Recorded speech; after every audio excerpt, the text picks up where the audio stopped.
Dear student, good morning. आज मैं आप लोगों को रसायन विज्ञान क्लास 11 की एक्सरसाइज फर्स्ट के जो न्यूमेरिकल है एनसीईआरटी वाली बुक में उन्हीं को हल करवाएंगे। तो इसमें पहले न्यूमेरिकल में आणविक द्रव्यमान निकालना बताया गया है कि निम्न क्वेश्चन नंबर पहला है, उसमें दिखाया गया है कि निम्न यौगिकों के आणविक द्रव्यमान ज्ञात करो। यौगिकों में दिया है नंबर 1 में CO2 दी है और CO2 है, नंबर 1 में CO2 है, इसके बाद में H2, CO2 और CH4। पहला है H2, सेकंड है CO2 और थर्ड है CH4। तो इसमें आप लोग सबसे पहले वाले निकालेंगे H2। इसमें लिखेंगे H2O का आणविक द्रव्यमान बराबर। H2O का जो आणविक द्रव्यमान निकाला जाएगा तो इसमें हाइड्रोजन की दो संख्या है यहाँ पर, इसीलिए 2 इंटू हाइड्रोजन का परमाणु द्रव्यमान। उसके बाद में प्लस में आएगा ऑक्सीजन का एक अणु बचा है, तो प्लस में 1 इंटू O का परमाणु द्रव्यमान। अब इसके बाद में आप लोग देखेंगे 2 इंटू H का परमाणु द्रव्यमान में आप लोग देखेंगे 2 इंटू। अब इसके बाद में जो हाइड्रोजन का परमाणु द्रव्यमान होता है वो 1 भी होता है और शुद्ध रूप में 1.008 होता है। तो यहाँ पर हम 1.008 लिख रहे हैं, 1.008 लिख रहे हैं। और प्लस में 1 इंटू ऑक्सीजन का जो परमाणु द्रव्यमान होता है वो 16 होता है, तो 16 लिखेंगे। अब इसके बाद में क्या करते हैं, इसको इससे मल्टीपल करते हैं, तो 2 इंटू 2, उसके बाद में 0.016 इसका जो आएगा और प्लस में 16 का 16 यहाँ पर आएगा। अब इसके बाद में आप यहाँ पर देखेंगे कि इसको जब आपस में ऐड कर देंगे तो ऐड करने के बाद यहाँ पर 18.0 ये AMU में आंसर आता है। तो इसमें केवल यही किया गया है। यहाँ पर आप लोग देखेंगे H2A के आणविक द्रव्यमान में 2 इंटू हाइड्रोजन का परमाणु द्रव्यमान प्लस 1 इंटू ऑक्सीजन का परमाणु द्रव्यमान। तो यहाँ पर देखेंगे 2 को जो हाइड्रोजन का परमाणु द्रव्यमान होता है 1.008 होता है, प्लस में ऑक्सीजन का 16 होता है, इसलिए 1 इंटू 16 से मल्टीप्लाई हुआ है यहाँ पर। इसीलिए 2 को 1.008 से जब मल्टीप्लाई करते हैं 2.016 आता है, प्लस में इसका 16 होता है, इसलिए इसको आपस में ऐड करने के बाद में 18.016 आंसर AMU में आपका आ गया है। अब ये फर्स्ट पार्ट हो गया है। इसके बाद में आप सेकंड पार्ट आप लोग देखेंगे। सेकंड पार्ट में H2O का आणविक द्रव्यमान किस प्रकार से निकाला जाता है। जो H2O का जो आणविक द्रव्यमान है उसको भी देखें यहाँ पर।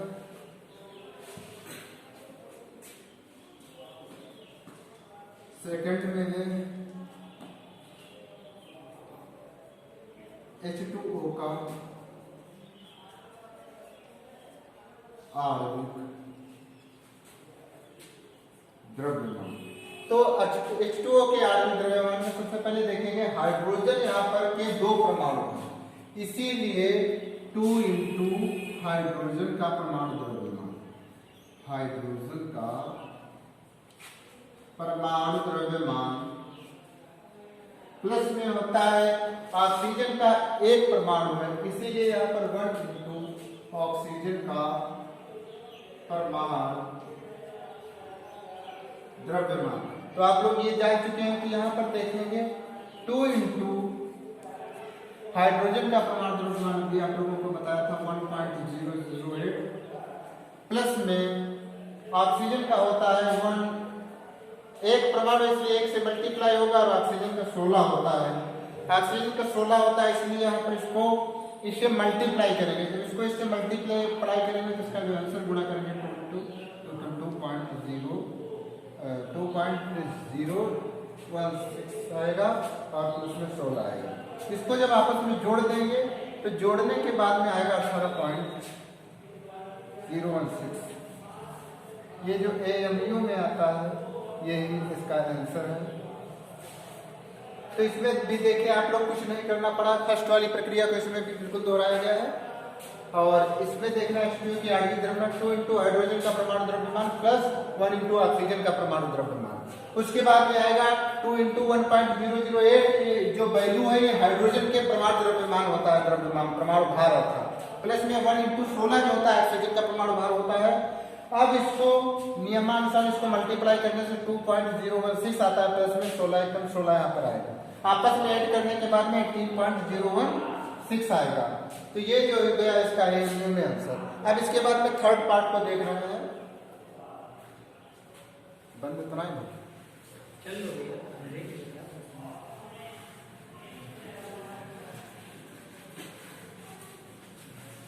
अब थर्ड पार्ट में कह रहा है CH4 का आणविक द्रव्यमान। तो इसमें आप लोगों का CH4 है, मेथेन। अब मेथेन का आणविक द्रव्यमान किस प्रकार से निकालेंगे? CH4 का आणविक द्रव्यमान। अब CH4 के आणविक द्रव्यमान में आप लोगों को कुछ नहीं करना है, बस CH4 का आणविक द्रव्यमान में बराबर में आप लिखेंगे। इसमें देखें सबसे पहले कार्बन का एक परमाणु है, इसीलिए 1 इंटू कार्बन का परमाणु द्रव्यमान, कार्बन का परमाणु द्रव्यमान प्लस में हाइड्रोजन की संख्या 4 है यहाँ, 4 इंटू हाइड्रोजन का परमाणु द्रव्यमान, 4 इंटू हाइड्रोजन का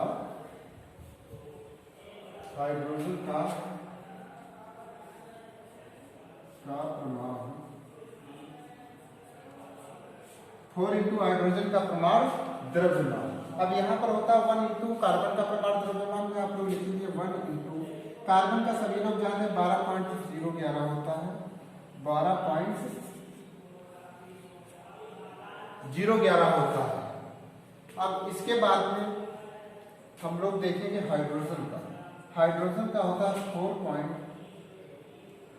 4 इंटू 1.008।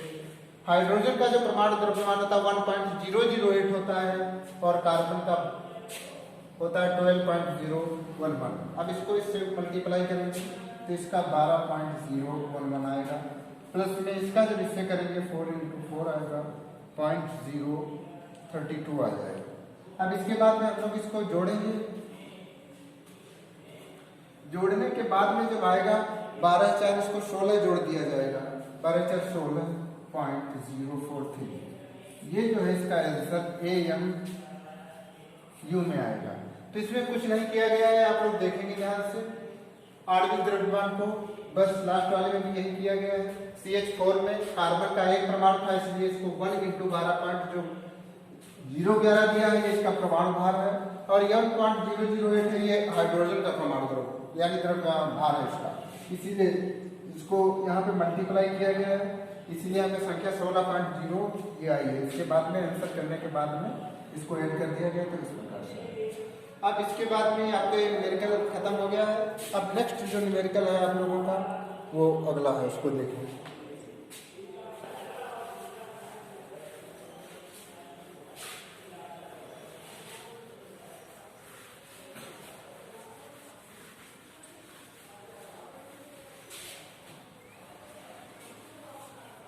अगले क्वेश्चन में कह रहा है कि सोडियम सल्फेट का आणविक सोडियम सल्फेट में, अगला क्वेश्चन कह रहा है सोडियम सल्फेट में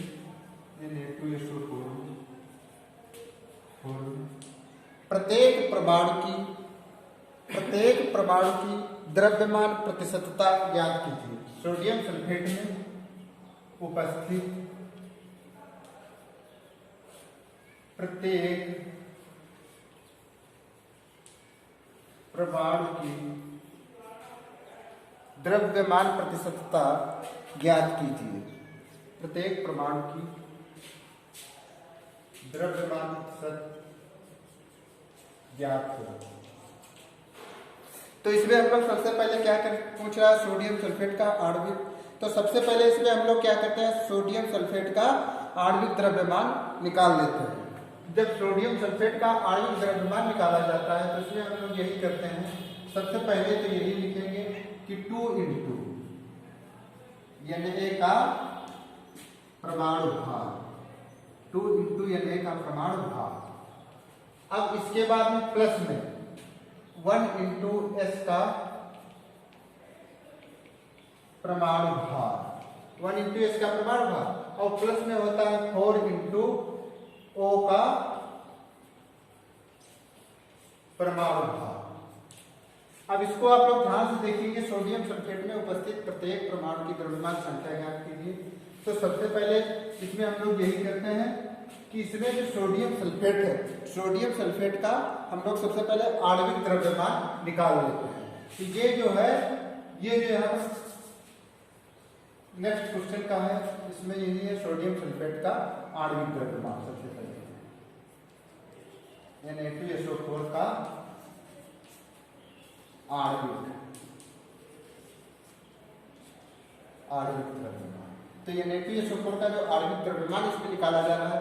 तो इसमें आप लोग देखेंगे 2 इंटू Na का, तो Na का 23 होता है, तो 2 इंटू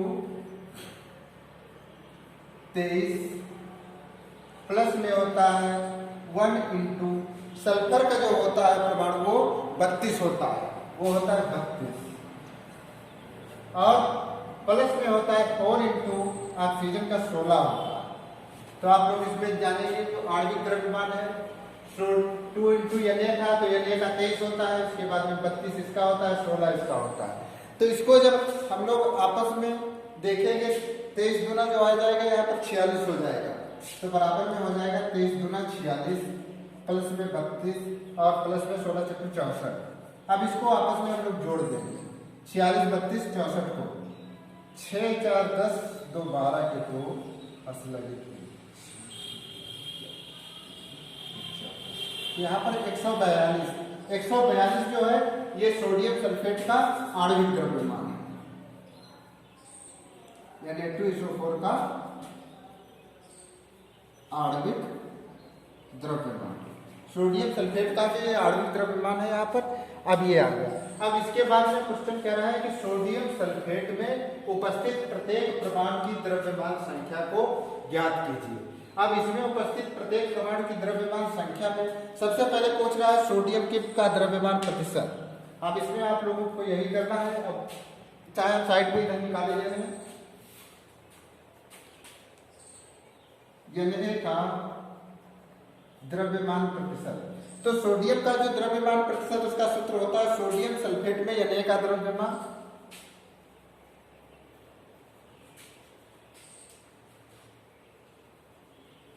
Na का द्रव्यमान और बट्टे में होगा सोडियम सल्फेट का आणविक द्रव्यमान Na2SO4 का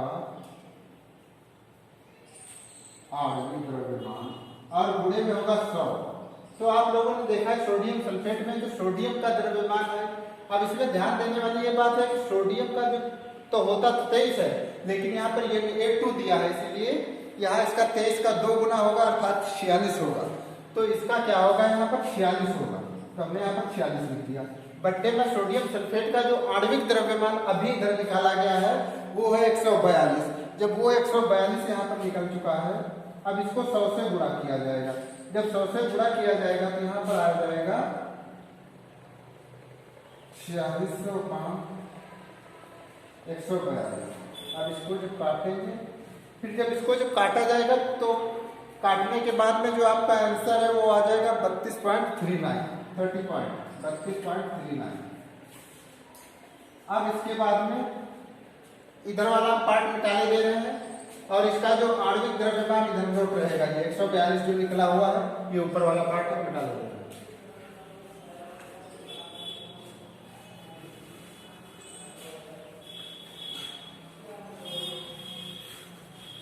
अब सेकेंड पार्ट में सोडियम का निकल गया। अब इसके बाद में सल्फर का प्रतिशत द्रव्यमान है, सल्फर का प्रतिशत द्रव्यमान।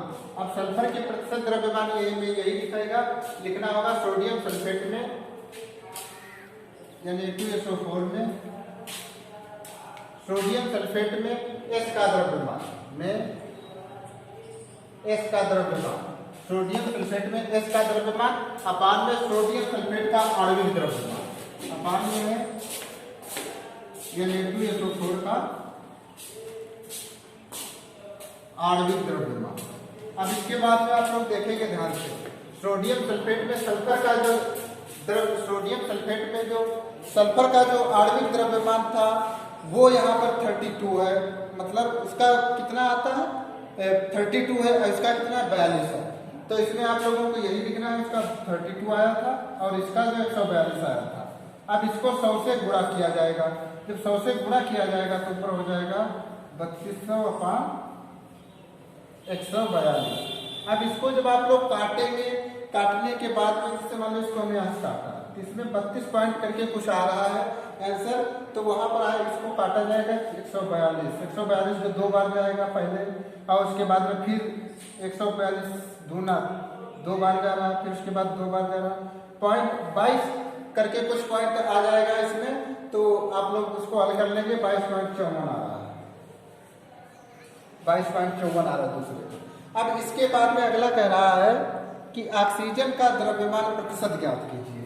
तो अब इसके बाद में ऑक्सीजन का किस प्रकार से निकाला जाएगा, थर्ड पॉइंट। इसमें सोडियम का निकल गया, सल्फर का निकल गया, अब इसके बाद में आएगा ऑक्सीजन का द्रव्यमान प्रतिशत। तो ऑक्सीजन के द्रव्यमान प्रतिशत में O का द्रव्यमान प्रतिशत बराबर Na2SO4 में Na2SO4 में Na का द्रव्यमान, Na2SO4 में Na का द्रव्यमान, और बट्टे में सोडियम सल्फेट का आणविक द्रव्यमान यहाँ पर आएगा। बट्टे में Na2SO4 का सोडियम सल्फेट का है जो वो है आणविक द्रव्यमान, सोडियम सल्फेट का आणविक द्रव्यमान। अब इसमें आप लोग देखेंगे ध्यान से, सोडियम सल्फेट में अब इसमें ऑक्सीजन का सोडियम सल्फेट में O का द्रव्यमान और वे होगा सोडियम सल्फेट का आणविक द्रव्यमान। तो आप लोगों ने यहाँ पर देखना है कि इसमें ध्यान देने वाली बात यह है कि जो ऑक्सीजन का द्रव्यमान है वो केवल ऑक्सीजन का नहीं दिया जाएगा। ऑक्सीजन में जो इसका आणविक द्रव्यमान निकाला जा रहा था, ऑक्सीजन की संख्या 4 है, इसीलिए इधर साइड में आप लोगों को बताना O × 4, और O का क्या होता है 16 को 4 से गुणा किया जाएगा, तो 16 × 64। इसलिए यहाँ पर जो मान रखना है उसको यहाँ पे 64 रखना है आपको। सोडियम सल्फेट में O का द्रव्यमान कितना 64 है, और 64 अपान में 142 ही उसका आया था। अब इसको यहाँ पर देखिए 100 से मल्टीप्लाई कर दिया जाएगा, क्योंकि 100 से मल्टीप्लाई हो जाएगा यहाँ पर, तो इसमें अब इसको यहाँ पर देखना 64 अपान में 142, तो यहाँ पर 45.04 करके जो आंसर आ रहा है आपका 45.07 ये आंसर आ रहा है। तो इस प्रकार से दो हमने ये न्यूमेरिकल आपका यहाँ पर खत्म हो गया न्यूमेरिकल। अब बाकी अगले का प्रोसेस जारी रहेगा, नेक्स्ट वीडियो में आगे देखेंगे। धन्यवाद।